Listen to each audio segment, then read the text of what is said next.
since March, when the quarantine was imposed on us. Let's call spade a spade. We have been living in fear. We are afraid to get sick. We are afraid for our loved ones to get sick. We are afraid to die. And more than that, we are afraid to die alone. And until now, the fear is still there because the cure is not yet there.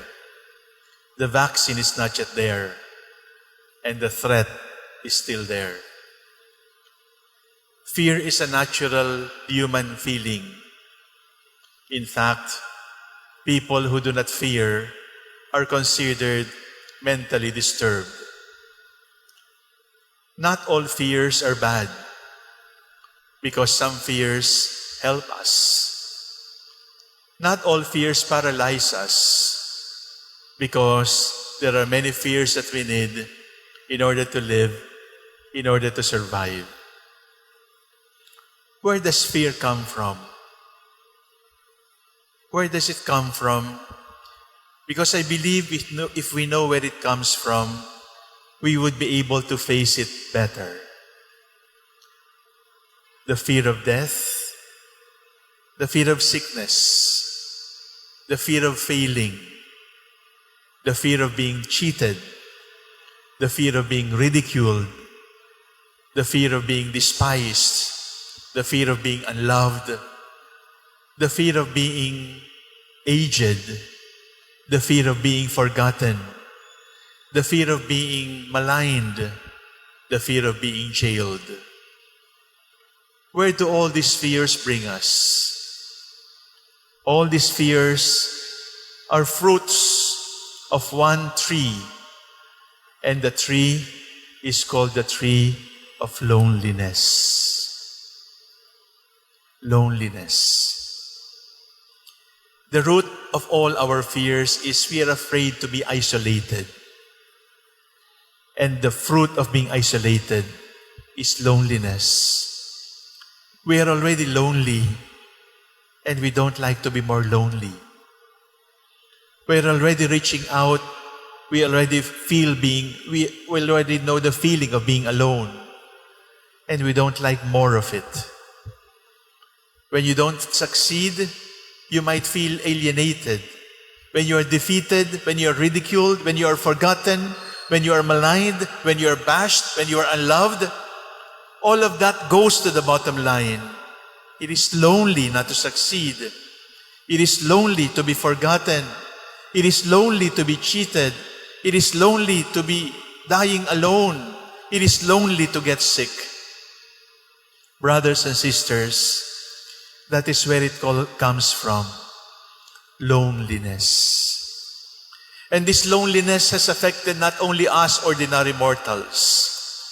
This loneliness has also affected leaders. It has also affected teachers. It has also affected many of those whom we consider role models for us. Fathers, mothers, they know loneliness. And then what happens? Because of fear of greater loneliness, then we just keep quiet. We don't win battles anymore. We run away. We don't like to speak anymore because we are afraid that we will be unloved, that we will cause a revolution. We are afraid that when things get worse, God will not be with us. We are afraid of being lonely and more lonely. And what is the antidote to this fear? What is the antidote to loneliness? The second L for today is love. And the summary of love is in the 23rd Psalm. Even if I walk in the valley of darkness, I fear no evil, for you are with me. The truth, my dear brothers and sisters, is God loves me. And because God loves me, I am not alone. There is a significant person who loves me. And because God loves me, I can love Him back. And because God loves me, I can love many more. Loneliness is cured by love, not self-love, because self-love is a contradiction. Loneliness is cured by love. We are loved by God, and we are capable of loving. And when we are able to live for somebody, and somebody considers us precious and important, somebody misses us, and we miss somebody, then we are not lonely anymore because we have learned love. Love is the antidote to our loneliness. That is why the scriptures say, love conquers all fears. It is not the romantic love. It is love that is living for others. It is to be loved because somebody is willing to live for me. Our fears come from the tree of loneliness. And the loneliness is remedied by love. And when we love, what happens? Please be reminded, my dear brothers and sisters, that there is a big difference between successful and fruitful.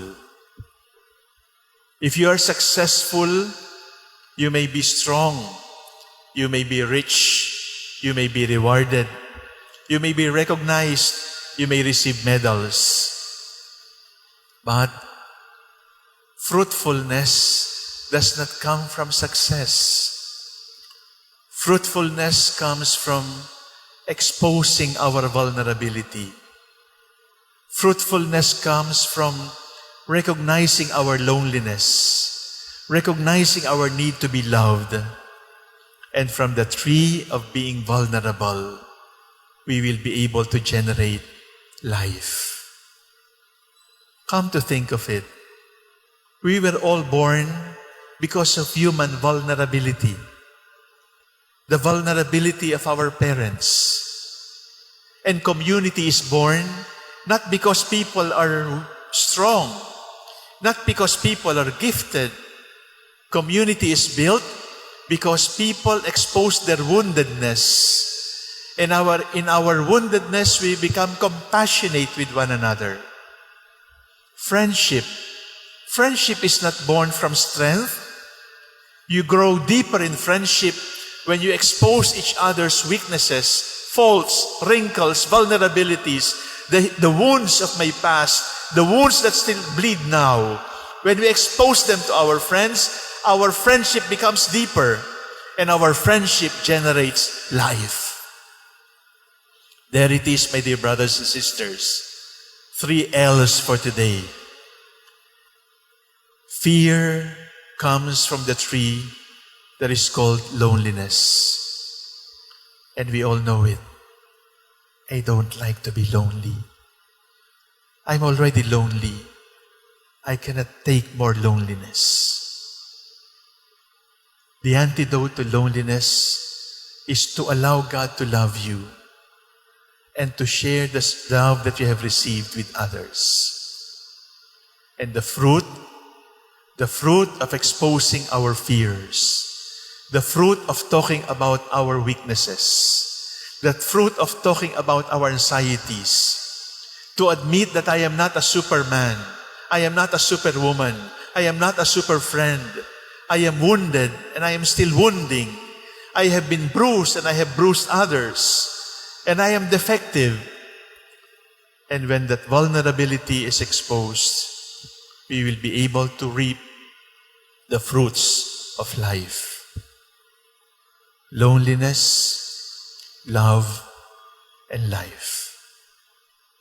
In the midst of COVID-19, in the midst of the threat of infection, of sickness, and lonely death, the Lord tells us, do not be afraid. I am with you. Do not solve COVID-19 by a vaccine. Solve it with me. I will fight the battle with you and for you. Just trust.